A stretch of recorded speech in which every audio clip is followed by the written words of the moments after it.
He's just a regular guy with a cool job that God loves for some reason. Welcome to the Steve Marston Show, a daily journey in learning how to live more like Jesus, conversations with those that God is working through, and dad jokes. It's the most unique show you'll hear today. Now, here's Steve. All right, here we are on Friday. Glad to be with you. It is the Steve Marston Show. We would love for you to join us. 888-901-5454 is the telephone number. 888-901-5454. You can connect with us by shooting me an email, steve@salemmedia.com. Of course, we're heard on a couple of amazing radio stations, AM 630 The Word, deep in the heart of Texas in San Antonio, where tonight the San Antonio Spurs will underline that doubly defeat the New York Knicks in game 2 of the NBA Finals. And also on an amazing radio station in Little Rock, Faith Talk 99.5. And it's a fun Friday, so we're going to have a lot of fun clips, and we're going to just do some things that are just a little more lighthearted every Friday. But I just wanted to start the show by telling you a little bit behind the curtain, a little inside baseball, if you will. I love to start the show with something that's going to be impactful. I try to figure out things that's either going on in the world or maybe more importantly in either my life or those in my little sphere that are experiencing something, whether it would be struggles in walking with Christ or just the everyday temptations. To be able to bring those to you to kick off the show is always what I try to do. And I'll just be honest with you. Today, I was stuck. And I mean stuck. I didn't know what to talk about at all to start the show. I've got segments 2 through 5 planned out, ready to roll. But what am I going to start the show with? Even as I sat down in the chair today, prior to the red light coming on, I didn't know really what I wanted to talk about. Oh, I had a couple of things. So I thought I'll look through, and I whispered a prayer. I was like, Lord, please help me find something that's worth talking about in this first segment. And so I thought I'll check social media one more time before I hit air. And I found this. It's a clip from Mel Gibson, the great actor who is going to be bringing the second part of The Passion of the Christ to movie theaters next spring and then the spring of 2028 as well. And he has this quote. He said, as he's being interviewed by someone, why are the big realms of good and evil slugging it out for the souls, the hearts, and the souls of mankind? Why are we the meat of that sandwich? Little old us, flawed, imperfect. Why is it all about us? Now, I don't know whether he was speaking rhetorically or if he planned on answering it later on in this interview segment. I just have this little short clip of about 40 seconds that I just literally came across a couple of minutes ago. But I think it's a question worth asking and trying to delve into the answer. And I think at least in part, the answer is because we are created in the image of God. When you look at the very beginning of creation, you open the Bible, Genesis 1:1, God created the heavens and the earth. And then it goes on to describe all of creation. And then it gets down to the 6th day, and God kind of puts the cherry on top. He creates humans. Out of all the other creations, nobody had the thing that we have, and that is we are made in God's image. When the spiritual world looks at us, they see God's fingerprints on us. Now, I know sometimes we look at ourselves, especially as we grow older, and we see ourselves in the mirror and we think, my gosh, right? But God doesn't see us that way. He sees us as a masterpiece. The scripture is clear on that over and over and over, that we are his designed purpose to bring him good works and to bring him glory. That's the ultimate reason for us being here. But why are we the part of the sandwich that's kind of the meat, as Mel Gibson would describe it? Well, I think the reason for that is because, again, going all the way back to the beginning of creation, Satan wasn't always Satan.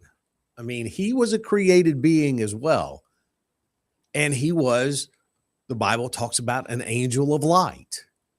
And that angel of light wanted to be worshiped as much as the creator.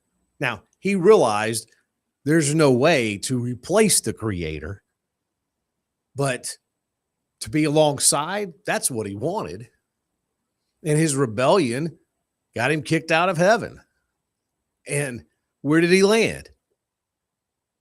He landed smack dab on the middle of the earth. And we know the story as to what happened. He tempted God's prized creation, the man and the woman. He saw an opportunity to get back at God. He knows there's no way that the created can ever get one over on the creator. But if I can ruin his prized creation, the one that's made in his very image, then yeah, that's the next best thing. And that's what he proceeded to do. And we all know the story. The serpent appeared to Eve, and he starts talking to her about the things God said versus the things he didn't say. And basically convinced her that God was holding out on her. He said, if you eat of this particular tree, it's not that you're going to die. Come on. You were made for eternity. Now, what God knows is that once you eat of this tree, then you're going to be just like him. He's holding out on you. Now, being just like God, whose real heart desire is that? Well, it's Satan's desire. That's what he wanted the most. Adam and Eve were content to live out their existence walking and talking with God on this magnificent creation that God had placed them in. They were fine. Everything was good until Satan came along. And that's been the ultimate struggle ever since. Satan hates us because we are thought of in better terms than he is on God's chart. On God's list, we occupy the first position, and we always have. Therefore, Satan has always hated us and has always done everything he could to make that divide between us and God as big as possible.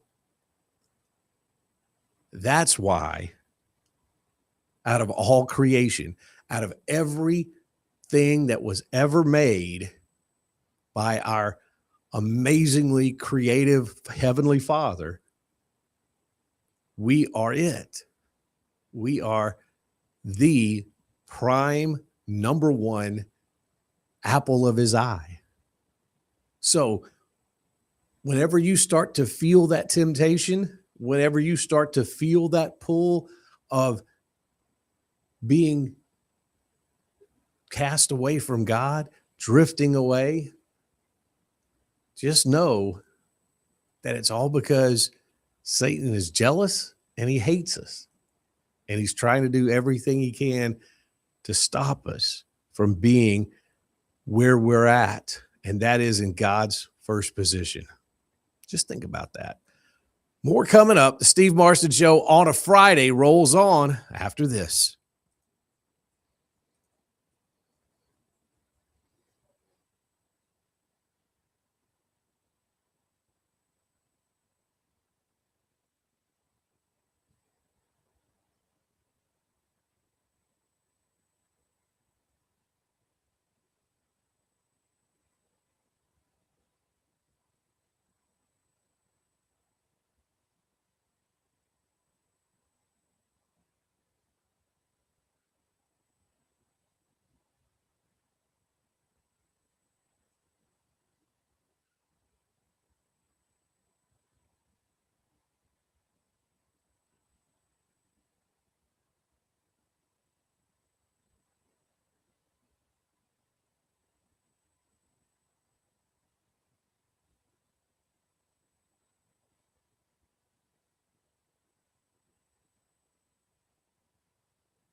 Okay, I'd be remiss if I didn't bring this up as well. I talked about the San Antonio Spurs being in the NBA Finals, pulling like crazy for them tonight. They've got to win tonight. But also happening in just about an hour's time is the Little Rock Trojans. They have made it to the Super Regionals.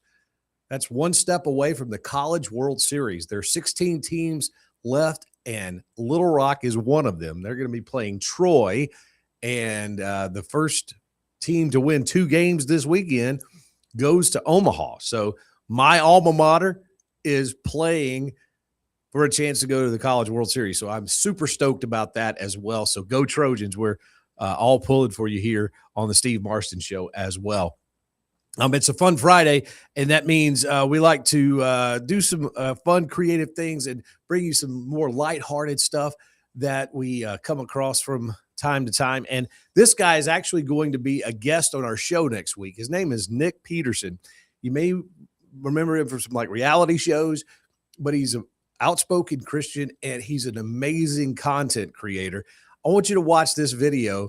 This is him imagining the Apostle Paul with social media. Let's watch. Sup, guys? I was going to wait on a few more people to join, but hey, Thomas, Priscilla, is the storm hitting you? Yes. Whoops. Didn't need to do that. There we go. Yes, storm is hitting us, and I'll probably lose reception from it. Doesn't help that I have Spirit Wireless either. As reliable on earth as it is in heaven, my butt. Are you traveling again? I am. I am on a trip bound for Rome. And what? I am not getting deported. I'm being transported. Big difference. Okay. Martha, the host, thank you. Details aren't important. How do you even know that? We just left Crete, Greece. We are headed to Rome, where I will be appealing my conviction to Nero, as is my right as a Roman citizen. So, see you soon. All right. Don't love that. Rome traveled? No, I won't need a guide. My itinerary is already set by other people, unfortunately. So, thank you. You should go to Santorini. I hear good things.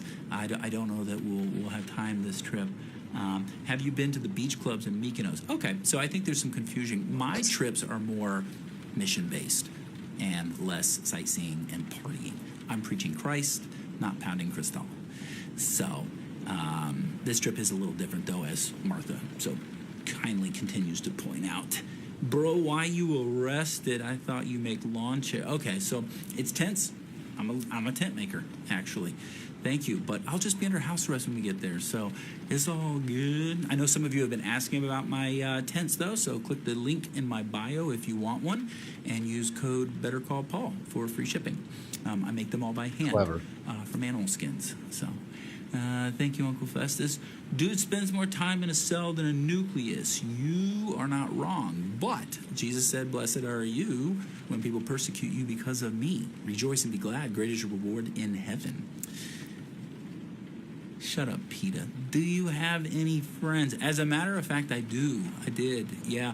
I have a friend named Barnabas, and we actually kind of went our separate ways, though, after a disagreement. He wanted to take this guy named John Mark on our trip, and I didn't, because honestly, the guy's kind of but he's flaky. And John Mark, what's up, my brother? Okay. Treat yourself as were you one of Jesus' apostles. Well, so what is an apostle, really, right? I work more on the international side of things, and anyone who's on a mission could actually technically be considered an apostle by definition. But no, I wasn't, no. Didn't you kill Christians, hypocrite? I did, and you're next if you don't stop. No, that's not true. I changed, and if God can change me, he can change anyone. And that's the message that I'm writing to the churches of the Philippians, the Galatians, the Hebrews, and Rome. And I tell you what, if they hang on to their copies, we'll put them all together, and you can read them later, too. I got robbed in the Philippines. I think you're thinking Philippines. The Philippians are the people of Philippi, Greece. You'll also get robbed there. All right. Looks like that's all the questions. Hey, don't forget to like and share so we can spread the gospel further. And one more. If you could eat one last meal. Oh, okay. All right. That's Nick Peterson with his content called If the Apostle Paul Had Social Media. I just love these videos that he's been putting out. And you may have known Nick. He's done some commercials and been in some reality stuff, but he's, again, a very outspoken Christian, and he's going to join us on the program coming up next week. We're looking forward to talking with him because these videos are amazing, and he does an incredible job with him, and he incorporates his faith into it. And you can check him out on Instagram. I was just looking at his Instagram bio, and definitely worth a follow there on the Instagram. Okay.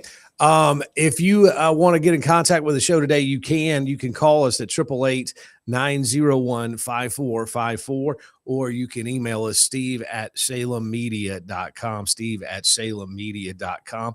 And you can also leave us a comment about where you're watching us from, as the live stream is literally on like 70 pages all around the interwebs. And just want to say greetings from Norway. This is from Party Fixia. Thank you for watching. He's watching on YouTube. Said, just wanted to bless your day. Well, you absolutely have. Thank you for checking in all the way from Norway, which, by the way, I had some friends of mine actually travel to Norway not terribly long ago. And, when you always talk about bucket lists of where you want to travel and the places you want to go, I never one time thought of Norway. And my friends went there and they sent back pictures, of course, on social media and whatever. And I'm telling you, it looked like they were standing in front of paintings. These scenes behind them were just immaculately gorgeous. Just some of the most beautiful lakes and rivers and mountains you'd ever see. And who would have ever thought it would have been in Norway? But low key, check out Norway. That's amazing. Let's see who else is watching. Eric is watching. Thank you. Who else is Dexora? I'm not sure what that handle means, but thank you for watching as well. When we come back, we have got Adam Holtz. He is our movie and entertainment guru from Plugged In, a ministry of focus on the family. We'll be talking about all the new things that are in theaters as well as some streaming shows too. So stay with us. The Steve Marston Show on Friday continues after this.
Thank you for listening. Thank you for watching. And it is the Steve Marston Show on a Friday. And that means it's time to welcome in our buddy Adam Holtz from pluggedin.com. It's been several weeks since we've been able to get together. Welcome back, man.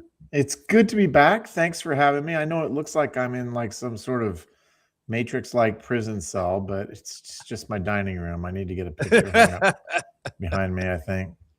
Well, I'm glad you're here. That you do kind of look kind of all siphoned off and kind of in solitary a little bit. Yeah, but I'm glad the view is much better that way than this way. So, well, I'm glad that I'm glad it's not as bad as it seems. So, there's a lot to talk about. We're ready to turn the corner from the kind of the doldrums of late spring as far as movies go, and now we're heading in towards summer blockbusters, and there's several different ones that are being released and will be released soon. So where do you want to start? Well, let's start with Masters of the Universe. That feels like as good a place to start as any. Those of us of a certain tender age of, I don't know, 50 plus ish, give or take, remember fondly, by the power of Grayskull, I have the power, right? I didn't shout it as loud as He-Man did. And that was a cartoon that was popular in the mid 1980s. We saw a movie starring Dolph Lundgren in 1997. So it's been almost 30 years since the reboot. So how old do you feel right now? Really? Well, you know what? I had forgotten that Dolph Lundgren made that movie. Yeah. Now that you say that, I remember it. Yep. He's made like every one of those adaptations. I think he was in the original Mortal Kombat. Is like, we need a tall, really, really, really buff blonde guy who's mean looking. Dolph. Yeah, what's Dolph doing now? Yeah, exactly. Get him on the phone. And he actually has a cameo appearance in this. But I digress. If you're not familiar with He-Man, his actual name is Prince Adam, and we find out that he is the possessor of a sword with unimaginable power. And wouldn't you know it, the bad guy, Skeletor, who is a guy who looks like a skeleton and has a skull face, wants to get his bony hands on it to rule the universe. And so Prince Adam has been sent to Earth as a child. It's a little bit Superman-ish in a way, but he got separated from the sword. And so he's been looking for the sword for years. Meanwhile, he works in HR, of course, because why wouldn't he? But he finally finds the sword and gets back to Eternia, is his home planet, I guess you would call it. And battles commence. And I think that pretty much, for our purposes, that sums it up. What I liked is it doesn't take itself too seriously. And I think sometimes when they try to go back and do these nostalgia pieces, they try too hard and it wrecks it. So I thought it was a pretty fun movie, actually. What was less fun for me is that it suffers from some of the same problems that the Transformers movies, the early ones, did, and that we've got some naughty jokes, we've got a little bit of suggestive content, we've got some language. Yeah, by PG-13 standards, it's not over the top. And, it's probably not as bad as what my kids hear in the first 20 minutes at high school each day. However, I just think with these properties that were originally kids' cartoons, I don't like it when they do that stuff. Like, you don't have to go there, right? It's not necessary. So I agree, especially when you start thinking about, we love those shows because they were just, regular cartoons. Yeah. And I think the nostalgia piece would be there if they just used the same kind of dialogue, same kind of storylines, because it would throw us right back to our childhood without all the extra stuff. Yeah. And I get frustrated when Marvel movies do it, when Star Trek does it, when Star Wars does it. You can pick your franchise, and most of them feel this urge to dabble with this stuff. But it's just disappointing to me from a content perspective, because I really don't think it's necessary. And I think that we have more recent examples with both Harry Potter and Lord of the Rings, which, while they each have violent and some spiritual issues that we could talk about, they don't do all that other stuff, right? So just stay true to the source material. But I'm sure that all the producers of He-Man are tuned in and watching today to get my message to them. So, But I'm telling you, it's worth noting because our audience is going to want to know stuff like that. yeah, exactly. And it's a great place to go is pluggedin.com to check it out. It's a ministry of Focus on the Family, and they do a fantastic job of breaking it all down. I mean, in all kinds of different categories, positives, negatives, spiritual stuff, on and on and on. You could get all kinds of information there on the website about all these different movies that we're talking about and so much more. Let's move on. Let's talk about this one is Power Ballad. Now, Yeah. I have talked, or I'm sorry, I have seen a little bit of Power Ballad, meaning the trailer, but I haven't even seen the whole thing. So let's break it down. What's this about? Well, this is going to have, in some ways, some of the same concerns amplified, although there's no, crazy superhero stuff here. Power Ballad is a movie starring Paul Rudd and one of the Jonas Brothers. Nick, that's the one. I get them all mixed up. As most people do. Exactly. I mean, you've seen one Jonas, you've seen them all. And this is at least the third time today I've trashed the Jonas Brothers, which probably says more about me than it does about them. So I'll just reel that in. Paul Rudd plays a struggling I don't know. He's come to peace with the fact that he's never going to be a famous musician. And so he heads up a wedding band, and he's pretty good. He's a pretty good little songwriter, and he's had big dreams that have amounted to essentially nothing. And he is doing a gig at a big sort of posh wedding. And wouldn't you know it, there's an ex-boy band member there. His name is Danny Wilson. He's played by Nick Jonas. And Danny, boy bands come and boy bands go. Blessed be the boy bands. And they sort of drift, into our memories. And then every now and then they decide they want to make a comeback. They want to do a solo album. And this is sort of that plot. And Danny is plotting his pop culture return. They spend some time kind of talking about music and kind of jam together. And, they kind of have a connection. And then they go their separate ways. And not long after that, Danny does indeed make his comeback with one of the songs that Rick had played, which he has shamelessly stolen. And so the movie is about Rick trying to get sort of Danny to acknowledge that it's not his song. And, there's a financial component, but then there's just the part of him that it's like, hey, I've wanted to be famous too. And I wrote this great song and now it's this huge hit and everybody thinks you wrote it. And so you get we'll call it a situational dramedy, right? There's some comedy, there's some drama. But back to the content, this is another one that it's just got a ton of profanity and really, like 50 F words. I mean, and that's a lot for this kind of movie, which is a feel-good kind of movie that I think could have broad appeal. I think Paul Rudd is one of those Hollywood guys that, he's Hollywood, but he's also he's got that everyman shtick about him that you can kind of relate to him as a sort of sad sack schlub. Yeah. I mean, that was what I was going to say is I am such a big fan of Paul Rudd. I think he's low-key one of the best actors because he can pull it all off. Drama, comedy. Totally. He's really good. Yes. And sometimes he gets saddled with these projects that, like you say, 50 times for the F word, you could probably eliminate all of those and it'd still be such a good movie. And it would be a PG-13 movie that I think you could enjoy without having to wince. And sometimes we get accused of being puritanical at Plugged In, and sometimes people even say, why do you guys count bad words? I'm like, well, there's a difference between 2 or 3 uses of that word, which will get you an R rating. Once you get past 2, typically a PG-13 you can have up to 2, and once you get to 3 it's an automatic R, which talk about weird completely arbitrary boundaries, but that's what the MPA does.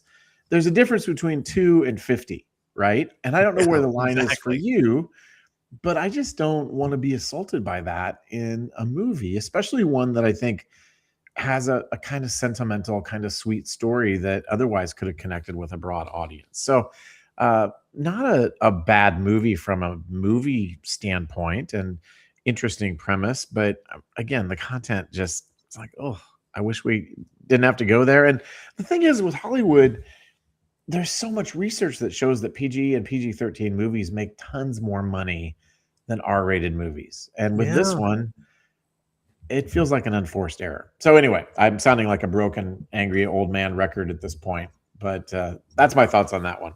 Well, no, I really agree with you to really a certain extent, because it is such a thing where if it was just eliminated, it's so unnecessary, you wouldn't even miss it. That's the Yeah. whole point, you know. That you wouldn't and miss it. yeah, and the fact that Plugged In does count them and make sure that everybody has all of the information that they need before they go and purchase tickets and spend time, because you don't want to cringe. You don't want to be like that. And No, you don't. I surprised. don't want to be embarrassed, and especially with a Embarrassed, movie why? that feels like it's going to be kind of fun and kind of sweet, Yeah, and it exactly. kind of is, except for all of that, which isn't sweet Yeah, at all. So yeah. Adam Holz there is you our go. guest here on the Steve Marston Show from pluggedin.com. It's a ministry of focus on the family. The website is amazing. It is information overload in the best way possible. You can check it out.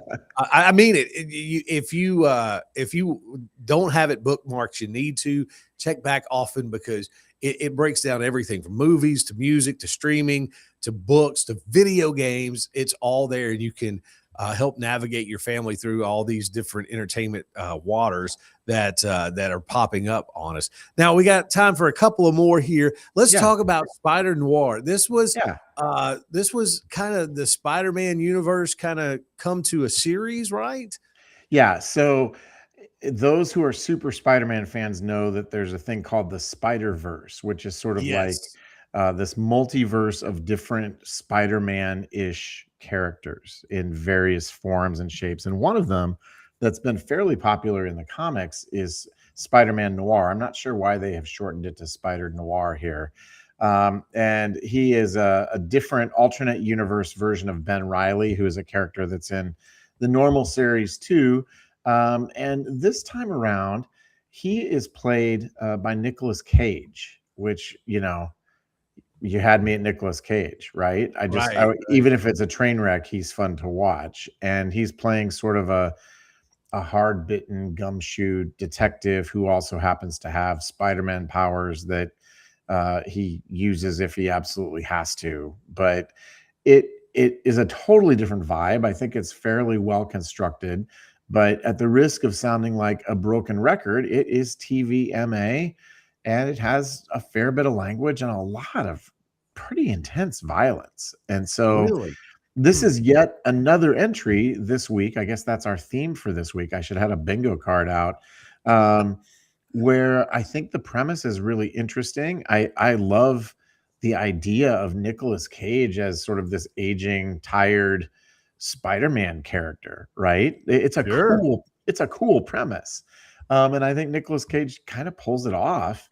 But you still have to, web sling your way around a lot of language and a lot of violence and some suggestive stuff. And so I don't know, maybe it's just where we're at as a culture that we're all just so numb to it that nobody in Hollywood knows the difference anymore. Without Yeah. like just trying to throw the whole system under the bus, there's just this idea that you have to have this adult content to somehow break through the noise.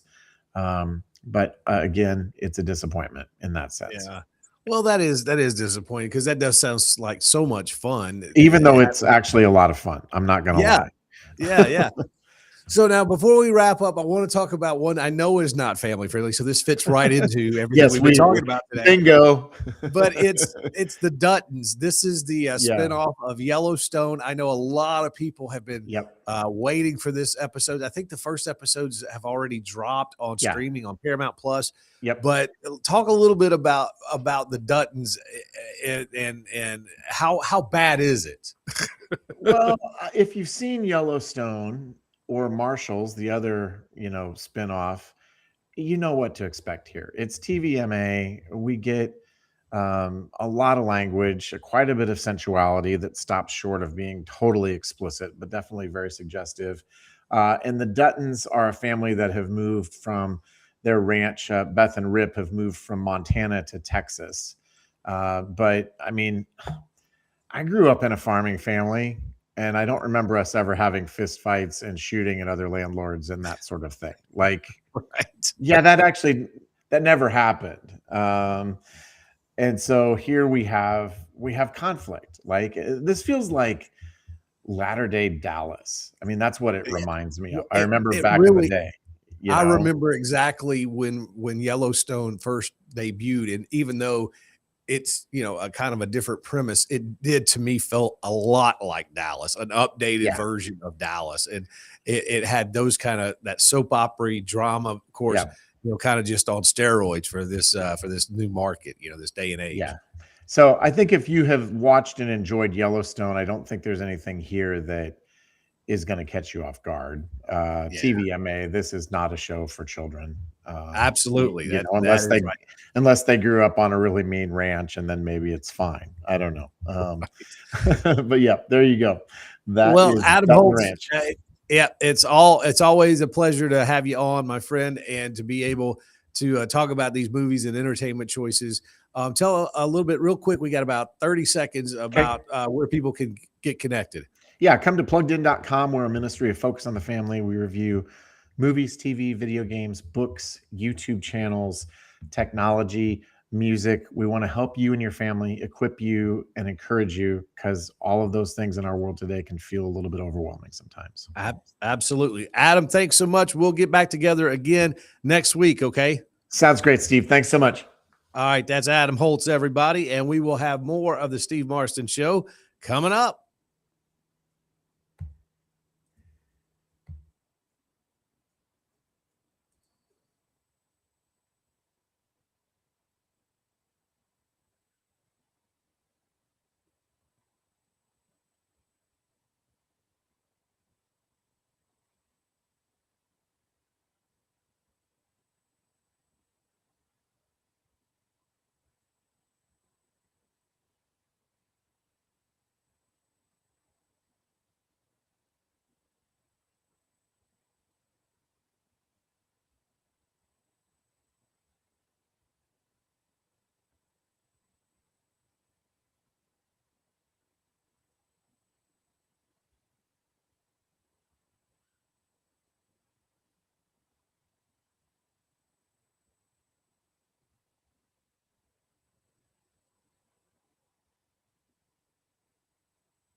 Here at the Steve Marston Show, we are serious about faith, but we love a good dad joke, too. What do they call pastors in Germany? Whatever the word is for pastor in German. Well, of course they do. That's exactly right. What else would they call a pastor in Germany? Welcome back. It's the Steve Marston Show. It is a fun Friday, and we are here for you. Call us if you'd like. We'd love to connect with you. 888-901-5454. You can hit us up with an email, steve@salemmedia.com, or go ahead and comment if you're watching on the live video stream. We are all over the place on the interwebs, Facebook, YouTube, Rumble, et al. You can't hardly get away from us. So, again, join us as we continue here on the Steve Marston Show. And I wanted to see what else was happening around the headlines here today. And this popped up. You know who Jackie Hill Perry is? Jackie was a lesbian, and she gave her life to the Lord. And she has been a very outspoken critic of the homosexual lifestyle, and how that there's freedom and there's release in from bondage there. And she's just been kind of the cover child of someone who came to Christ out of that lifestyle here for the last few years. And every time Pride Month, which June is considered that, you'll see it all over social media if you spend any time on it. They always pick on Jackie, and they'll say nasty things about her and say things that are half truths and different things. And normally she does an excellent job of just kind of laying low and not saying anything, but she kind of came out and said some stuff, and I thought it was brilliant, and I thought it was really wise. She said, the controversy or the recent conversations around my story in Pride Month, she said, y'all know I don't respond to everything, but there is a time to be silent and there's a time to speak. And discerning the difference between the two is a function of wisdom. That's so true. She said, a wisdom we all have access to through Christ. To me, this moment feels providential and purposeful, especially because I've been quiet on socials and quite comfortable with it. But for such a time as this, I won't be. And then she goes on to talk about how the best way to handle these attacks is with intercession. I never would have thought of saying that, but she did. She said, when I saw the post, I immediately started praying like, Lord, you are able to save, convict in the strangest ways. Lord, draw people to yourself, save people, convict people, change people, help people, minister to people through this thread that was meant to try to cause me harm, but could actually become a testimony for someone someday.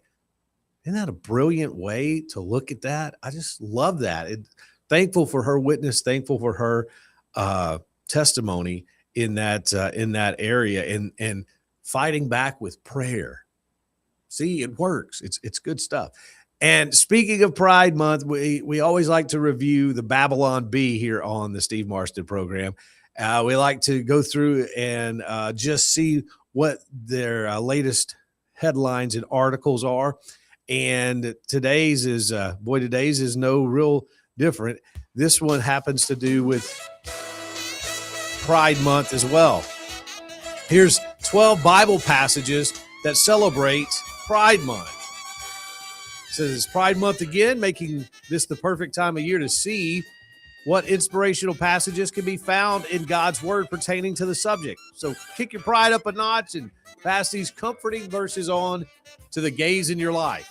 So here we go. Genesis 19:24 through 25.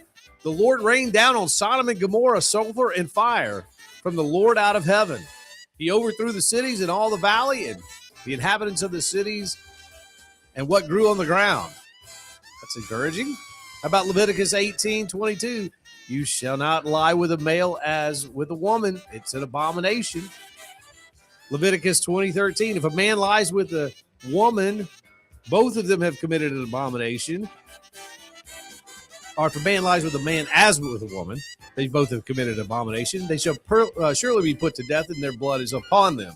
In Job, it says, they cry out, but he does not answer, because pride is the evil of all men.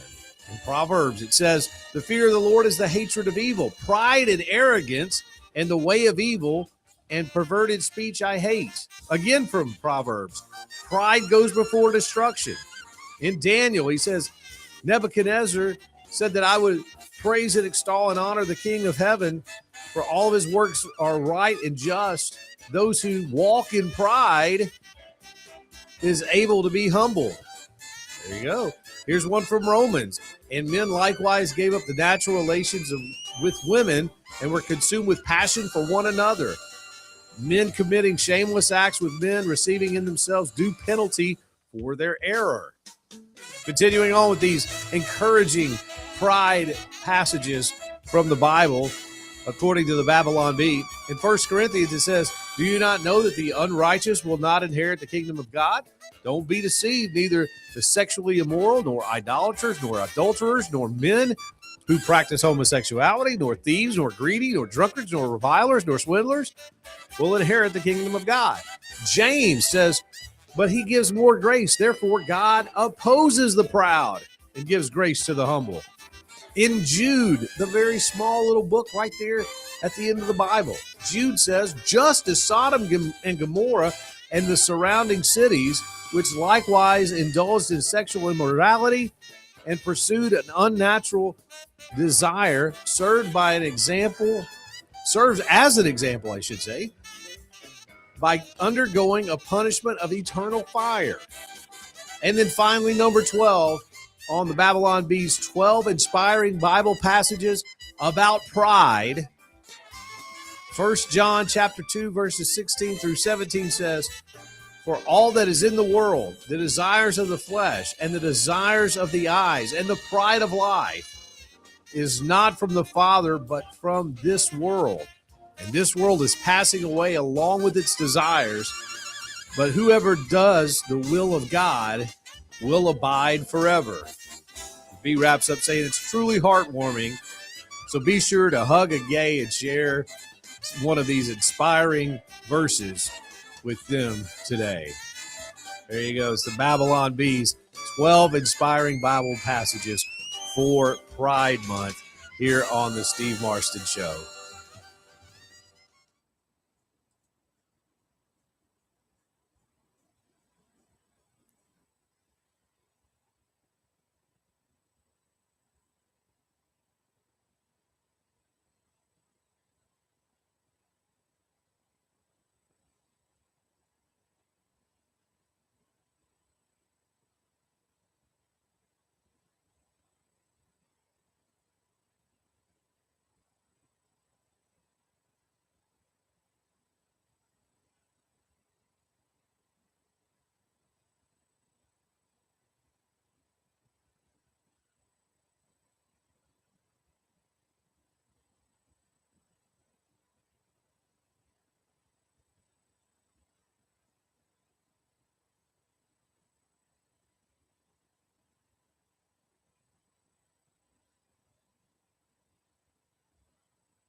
Thanks for listening. Thanks for watching. And as we get ready to wrap up this week, we're going to get to our faith between our ears verse. This is where we have been memorizing this one verse all week long. And now it's time for us to be able to share it and be able to know it. It's Psalm 1, verses 1 and 2. It says, "Oh, the joys of those who do not follow the advice of the wicked, or stand with sinners, or join with mockers.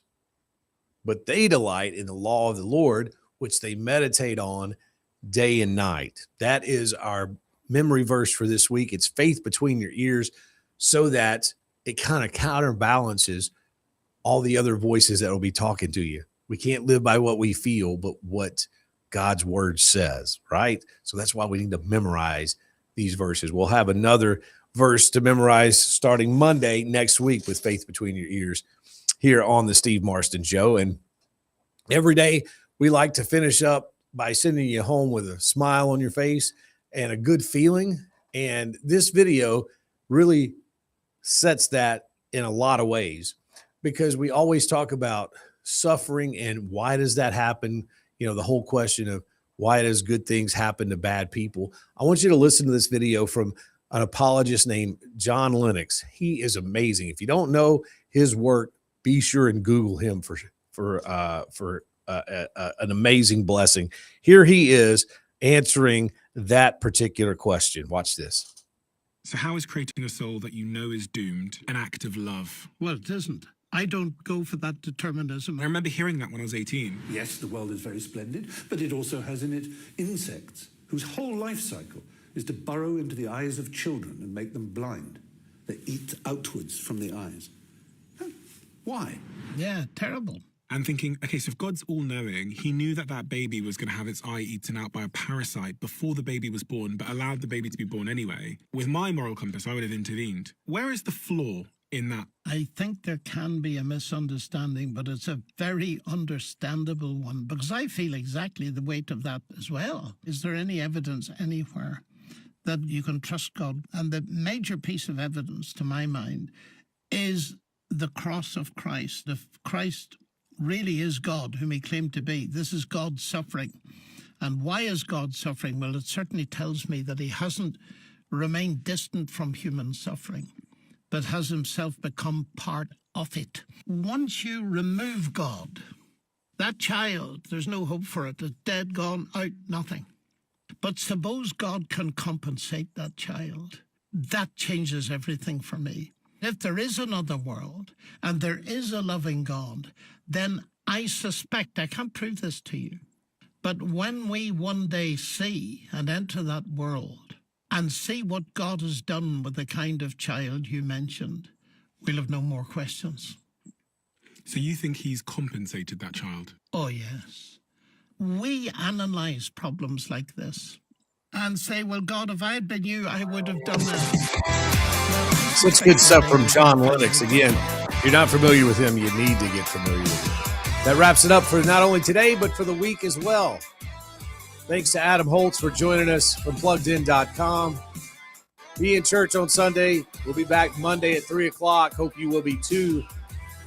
Until then, go Spurs, go Trojans, and adios.